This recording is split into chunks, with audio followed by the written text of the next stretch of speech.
ഒളിചന്ദ്രപ്പൂ പോലെ വന്നതല്ലേ, ഒരുവന്റെ ദൂതർ പിറന്നതല്ലേ. മക്കത്തെ മുഖ്യ ഖുറൈശി വീട്ടിൽ മഹബൂദർ ത്വഹ ജനിച്ചതല്ലേ. ഒളിചന്ദ്രപ്പൂ പോലെ വന്നതല്ലേ, ഒരുവന്റെ ദൂതർ പിറന്നതല്ലേ. മക്കത്തെ മുഖ്യ ഖുറൈശി വീട്ടിൽ മഹബൂദർ ത്വഹ ജനിച്ചതല്ലേ. യാ നബി സലാം, യാ റസൂൽ സലാം, ഹാതും നബി അവരിൽ 1000 സലാം. യാ നബി സലാം, യാ റസൂൽ സലാം, ഹാതും നബി അവരിൽ 1000 സലാം. ഒളിചന്ദ്രപ്പൂ പോലെ വന്നതല്ലേ, ഒരുവന്റെ ദൂതർ പിറന്നതല്ലേ.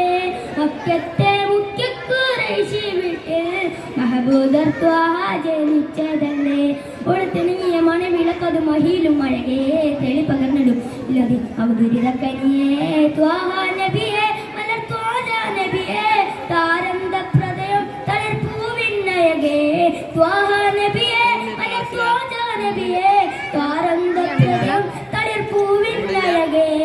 ഒളിചന്ദ്രപ്പൂ പോലെ വന്നതല്ലേ, ഒരുവൻ